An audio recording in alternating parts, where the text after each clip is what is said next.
Hi, everybody. I'm Diane Brady. I'm here with Robert F. Kennedy Jr., environmental lawyer and activist who is, of course, seeking the Democratic nomination for president. Mr. Kennedy, good to see you.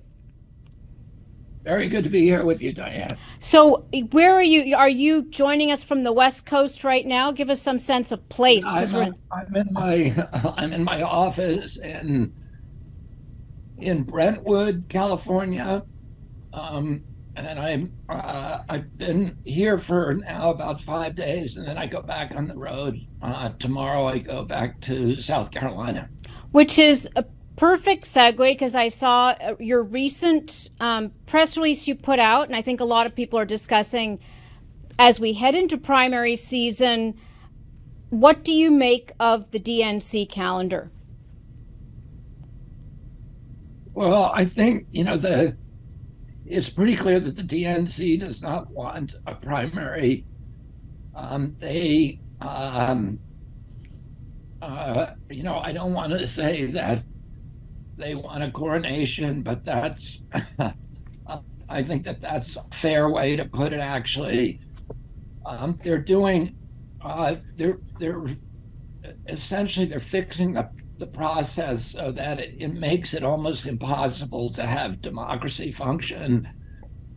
They're effectively disenfranchising the Democratic voters from having any choice in who becomes president or who becomes the Democratic nominee. So two of the things they've done to date is they've moved the Iowa primary. They've made rules that if anybody campaigns in Iowa or any candidate sets foot in the state of Iowa or sets foot in the state of New Hampshire, then none of the votes that are cast for that candidate will be tallied. In other words, any delegate that I win in New Hampshire or Iowa would go instead to the president. And now they're trying to change it so that if I campaign in New Hampshire, that none of the votes cast for me in Georgia will count. And that's significant because it's hard to win the nomination without Georgia. What is the logic? Well, they're rigging it so that effectively, we're looking at the tabulations now that look like if you add up all the super delegates that they control and all of the automatic delegates that just go to the party and go to the president, I would have to win almost 80% of all of the states in order to beat President Biden, even if he only wins 20%. And yet you continue on. So what is your strategy then in light of this for defeating President Biden? These rules will not be finalized until September 14th, and we've written the DNC protesting. I mean, there's some really wild things that they're now considering, including forcing me to actually pay for the primaries. And their logic is that they don't need a primary because they already have a candidate, and therefore I'm costing them all this money, and that money should be paid for by me and maybe Marianne Williamson. So it's not, it's a process that is rigged, and we live at a time in American history when a lot of Americans think that democracy is broken, that the political system is rigged, and that there's not really any democracy. And unfortunately, the DNC is taking a lot of steps that confirm that outlook. You mentioned you're going to South Carolina. How is this impacting your strategy around Iowa and New Hampshire in light of what the new DNC rules are?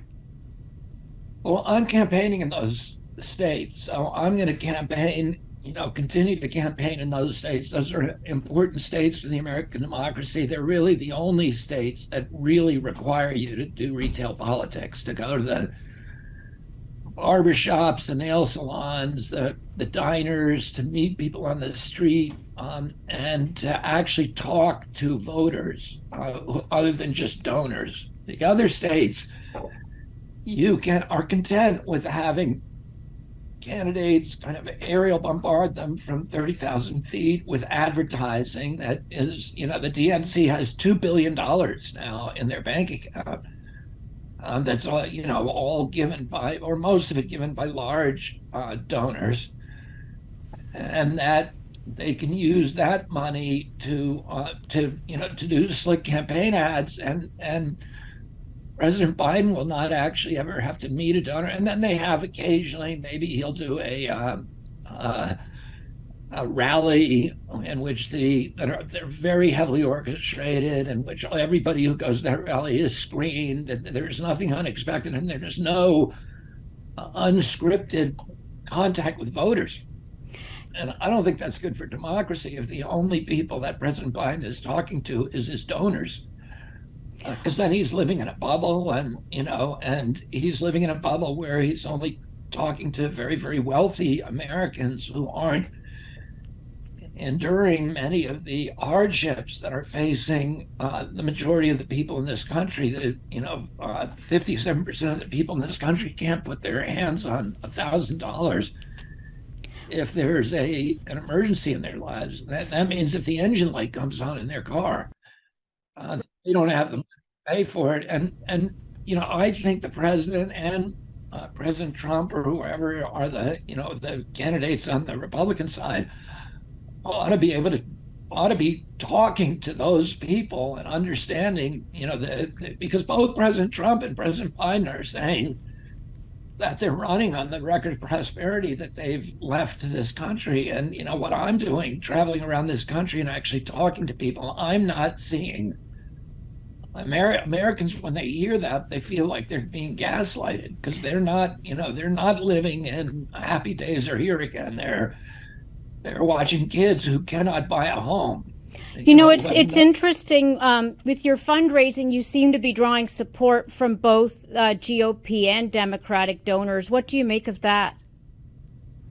I think that's a good thing. I mean, what I set out to do from the beginning is to find a middle ground where I focus on the values that we all share in common, rather than the issues that are driving Americans apart, and to try to heal the divide and find a way that where we can overcome this toxic polarization. And if you look at the crowds that are coming to I'm getting bigger crowds than any candidate except for Trump, and the crowds that are coming are split between independents, Democrats, and Republicans. My donors are split between independents, Republicans, and Democrats, and I think that's a healthy thing from a healthy sign.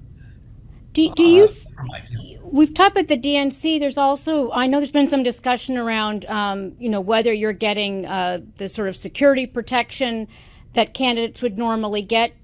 Talk a little bit about that, and do you feel this orchestrated campaign to basically marginalize you? Yeah, I mean, I do. And it's not only by the DNC, but also the press.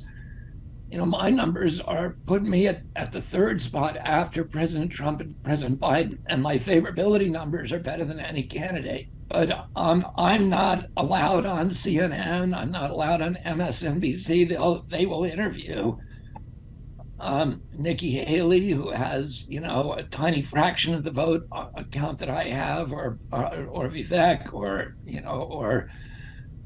Governor DeSantis, or any of these other candidates who have only a fraction of the support that I have. And yet, when the press talks about me, it's they always use the word long shot candidate before they talk about me. They don't do that with other people who are running today. They give them kind of a fair shake. But I want to get a sense of, if the decision holds for the current, sort of primary structure with the DNC, what is the route to victory for you against President Biden? Oh, if the if the DNC is going to is going to rig it so that it is simply impossible for anybody to challenge President Biden, then I need to look at other alternatives, because I can't go back to the people support me and to my donors and say, I'm in this to make a point. I need to show them a road to victory. What kind of alternatives would you be exploring, Mr. Kennedy? Well, I don't know exactly, because I want to see what the DNC does. I want to see if they make it if they make it a fair contest. And I'm not asking that it be 100% fair, but I'm asking that there at least be, a chance that it be plausible for somebody else to win other than their, chosen anointed candidate. In a scenario of President Trump, Cornel West is in the picture, President Biden, let's assume, who would you support in that scenario, or who would you want to be aligned with? Well, I don't have like a plan B. I intend to be a candidate myself, so I'm gonna support myself. I guess one way to put I'm curious about your thoughts on the indictments against President Trump, because it speaks to some of the other issues you've talked about. I mean, do you think that it is fair, the cases against him and the timing of those cases? I don't talk about those, about either, the indictments on either side or the impeachment efforts on either side, because what I'm trying to focus on, Diane, is the values that hold us together, rather than, these issues that are inflammatory and that keep us apart. And frankly, anybody I have no insider's view of what's happening with those indictments. I think any Americans can look at them, can read up on them, and make up their own mind about whether or not they think that they're fair or prudent. So I don't need to get into that. That's fair. No, I think it speaks in part, Mr. Kennedy, to the issue of trust that I know you've spoken about in the past, and is certainly something that's resonating on the campaign trail.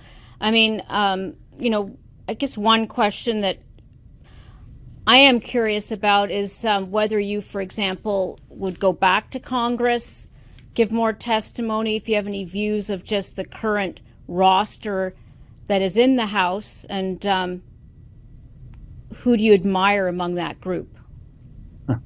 Well, I will talk to Congress anytime that they want me to testify. The last time I went up there, it was a very strange situation, as you saw. But we need to respect the democratic institution in this country. We need to fortify them right now. There are so many threats to our democracy out there, and particularly with the emergence of all these new technologies that like AI technology and all these surveillance technologies. We live in a time where we really need to be bolstering the institutions of our democracy rather than disrespecting them or tearing them down. So, of course, if Congress asks me, I'm going to go testify. Let's talk a little bit about some of your policies. Let's take the border, for example. Where you differentiate from what President Biden is doing and where you agree, but let's look, what would you be doing differently with the U.S. economy right now? Well, on the border, I would not be having an open border. There have been, the border, I've been to the border and I've watched what's going on there, and it's shocking. The border, we've turned our immigration policy over in this country to the Mexican drug cartels. And I watch bus after bus owned by the cartels coming up to the border wall and letting each one of them 55 passengers. In fact, the night I was there, I saw about 300 people come across, and only 2 families were Latin American or Central American. There were one family from Peru and another from Colombia. but most of them were just from Africa and from Asia, Azerbaijan, Kazakhstan, Uzbekistan, Pakistan, Afghanistan, China. And they were people, for the most part, who didn't even claim to have asylum claims. They said, you know, when I asked, because I interviewed almost all the people who came across that night, except for the African group who came across first and were being processed by the time I got to them. And so I wasn't allowed to talk to them. You know, it's all illegal. And yet the Mexican drug cartels are advertising all over the world saying, send us $15,000 and we will get you into the United States. And they're doing that. And the people who came across, you know, had TikTok. They were where they'd seen the videos on TikTok and YouTube. They knew exactly what was going to happen to them. They knew the Border Patrol would process them immediately and then provide them with a plane ticket to go anywhere in the country they wanted. And it's not a good thing for our country, and it's not a good thing for them. I saw them, you know, it's a humanitarian crisis. These people were extorted, exploited, they were robbed, raped in one case that we talked to. You saw somebody being raped? No, we never saw anybody, but we talked to people. And we visited the center and spent a half a day at the center that treats the people who've been raped on the way over, and many of them children as young as 11 years old. And there's a center in Yuma, a medical center just for children who have been sexually abused crossing the border. 85,000 children have disappeared. Mr. Kend, I just want to double check on the border issue before we move on to some of the other issues. Does it matter where they're from? I mean, you're sort of trying to correct some misimpressions that it's all people from Latin America. Does it really matter if they're also from China and Africa and other places? Yeah, because I think a lot of the people, you know, the impression is that people who are coming across the border are all people from Central America and Latin America who have asylum claims, who are fleeing tyranny, oppression, murder threats in their own country for their political beliefs. And that is not what I saw. And there may be a lot of cases like that. And those people, you know, one of the things I'll do as president is to make sure that we have enough asylum judges to adjudicate those cases fairly at the border and make sure that people who need protection are brought in, but that the people who are making frivolous claims are not allowed into our country. We need to control our borders. We need to widen the gates to make it, you know, a path for citizenship much easier for people who are legally applying and getting in line. But we can't have the Mexican drug cartel control our immigration. And, you know, the people who I saw come across are walking into a nightmare in our country. And here's why. They're given court dates that are 7 miles in the future. For 7 years, they're going to live in our country. And they are, you know, there's 100,000 now that have landed in New York. They're crushing the social service system in the New York City. It's costing billions and billions of dollars. They're preyed upon because they don't have work papers and they can't get them over that 7-year period. No, so it is a human tragedy. I mean, it sounds in a bit like you're more aligned with the sort of GOP stance on that particular issue. Is that fair to say?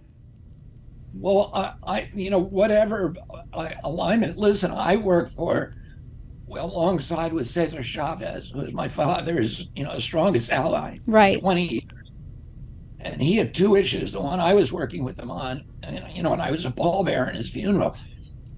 When I was working on with pesticides, the other big issue he has was closing the border, because he saw that it was eroding the bargaining leverage for American workers. It was lowering their wages. His farm workers were being harmed by the open borders policies at that time.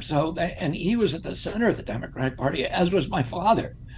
I don't think Democrats or Republicans, you know, are really interested traditionally in having an open border. You need, you know, we need asylum for people around the country, that's around the world. What I'm trying to tell you is the people who are motivated by saying, you know, these are humanitarian issues, we need to open the border, to be kind to people. the people who are coming across are not being, it's not a kind atmosphere. They're landing here. They're preyed upon by unscrupulous employers who pay them $5 or $6 an hour. And they're working for food because they cannot get a place to stay. They're living on the sidewalks, working for food, lowering the wages for American workers, crushing our social safety system, and making our country less safe. It's not a good thing for anybody, including them. So maybe people who are concerned about this issue because of misogyny or xenophobia or racism or some kind of a cruel form of nationalism. But that's not where I come from. Come to this issue. I come from this issue from a humanitarian concerns and compassion. I think that's fair. I mean, let's talk a little bit. I would like to get back a little bit to some of the just realities you're facing on the campaign trail. But I want to ask a bit more about your economic policies and where they align with what the Biden administration is doing, and how you would be different. Well, number one, we need to end the warfare economy. We need to. So no, I'm not aligned with President Biden. President Biden's policies are, dictated by big pharmaceutical companies, by Wall Street, by the military-industrial complex, and they're keeping us in a constant state of war and allowing, BlackRock, State Street, and Vanguard to strip mine the wealth and the equity from the American middle class and move it upward. And I will implement the opposite of those. My policies are traditional Kennedy, FDR Democratic policies that, say that the strength of our country is in a vibrant, robust middle class, is not in warfare abroad, not in creating an imperial state abroad, but creating a robust, strong industrial-based economy at home and freedom at home, rather than a surveillance state or a garrison state or a security state, which accompanies, that warfare mentality. I will wind down the empire abroad. I'm going to bring that money home. I'm going to stop building billion-dollar stealth bombers that can't fly in the rain, and instead take that money and build 1,500 schools in poor areas of this country that where we are neglecting their education, and give kids computers, make sure that teachers are adequately paid, and start rebuilding the educational infrastructure in this country, which has been allowed to deteriorate in order to pay for the wars. And that's what Martin Luther King saw. You mentioned your family history, and we have to choose between the war on poverty and the war in Vietnam or the war in Ukraine. Let me just ask, one of my colleagues drew an analogy actually with Senator Eugene McCarthy. This is the stalking horse argument. And some of the, whether you think about this, basically creating an opening, LBJ dropped out and your father became the front runner. When you think about the various scenarios of how your role in this election could play out, do you think about some of those scenarios, or even whether you may create an opening for Donald Trump to win?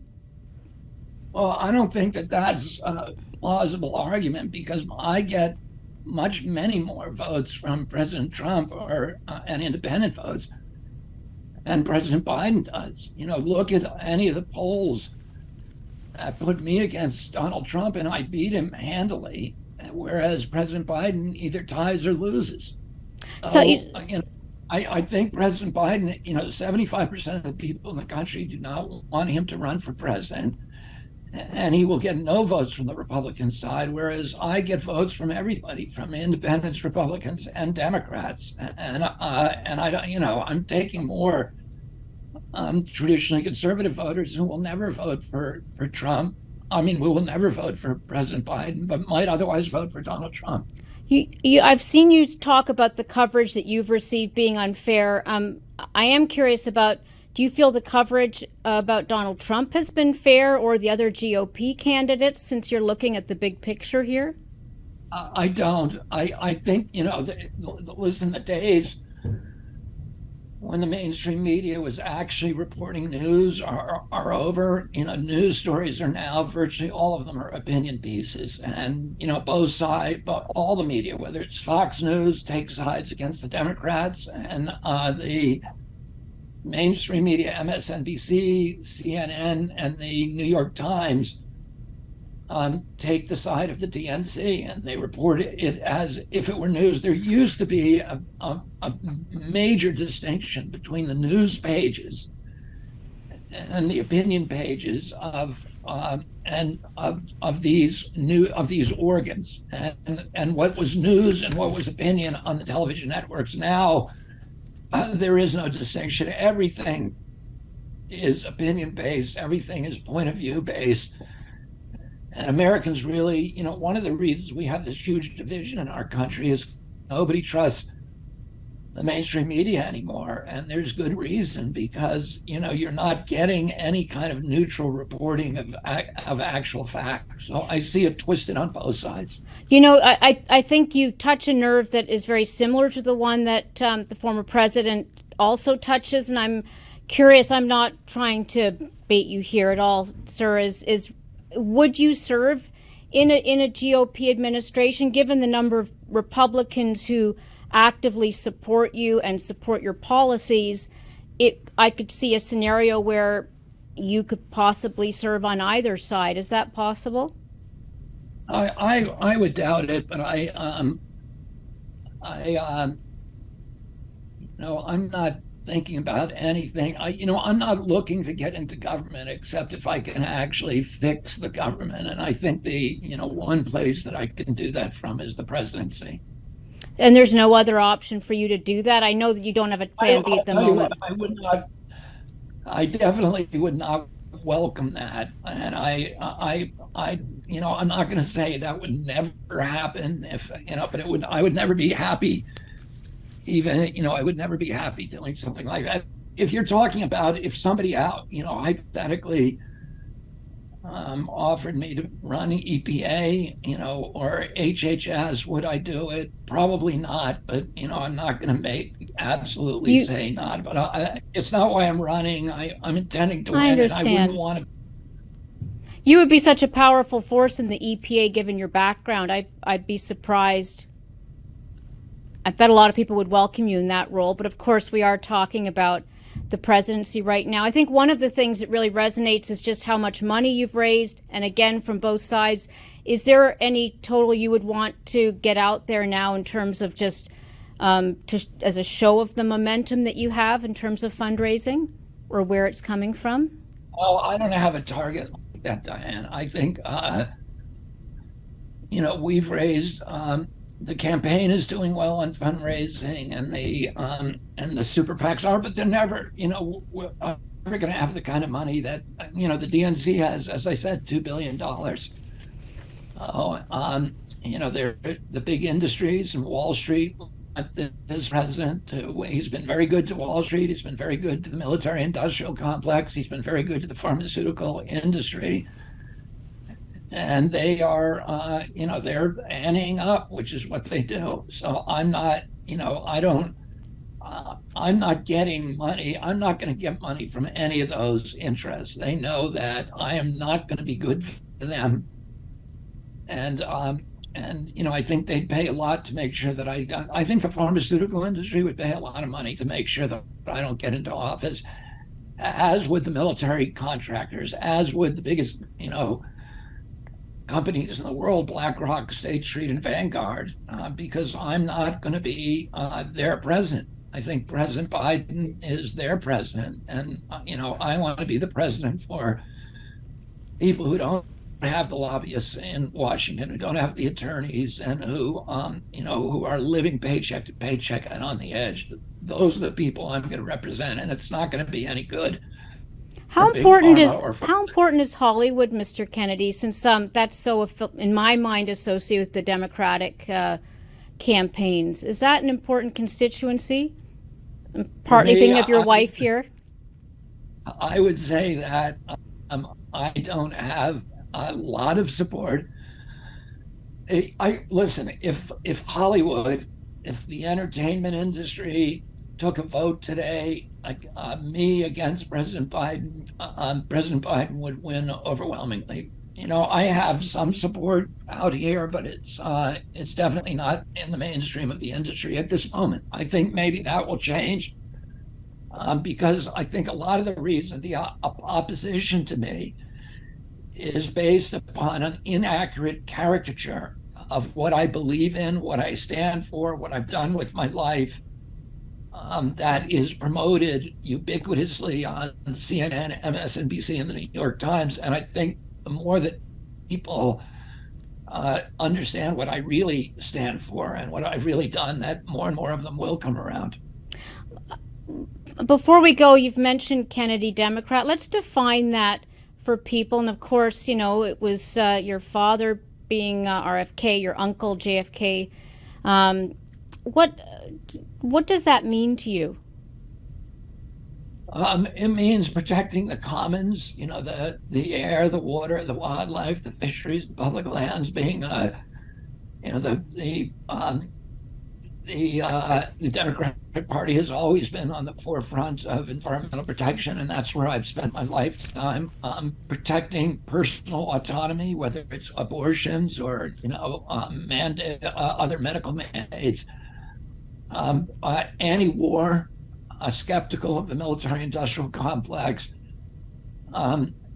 skeptical of the control by Wall Street titans of the American economy, schemes that shift wealth upward, freedom of speech, freedom of expression. Those are always important. The First Amendment to the Democratic Party, and civil rights and racial justice, all of those issues, and then a moral authority abroad. We want Americans, or we want people who live in Africa, Latin America, and Asia, when they think of America, not to be thinking of a man with a gun, rather a Peace Corps volunteer, of engineers building bridges, roads, schools for them, and have that benevolent view of America as the leading moral authority in the globe. So those are some of the issues that I think the traditional Democratic Party, FDR, even Woodrow Wilson, but FDR, Truman, my father, my uncle, that they stood for. And that, if you go down and check the box of everything my father believed in, everything JFK believed in, I think I'd check every box. Is there a scenario, given your passion for these issues, where you might ever consider running as an independent, Mr. Kennedy, given the support you're seeing?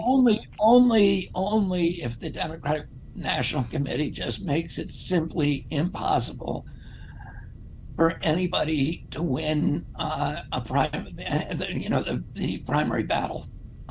That's the only way I would. I'm a Democrat. I'm a lifelong Democrat. I want to. My preference is to stay within the Democratic Party, as long as it's actually democratic. Well, I appreciate you taking the time to speak with us. Good luck on the campaign trail, and I look forward to continuing the conversation. Thank you very much for your time. Thank you very much, Diane. I appreciate it.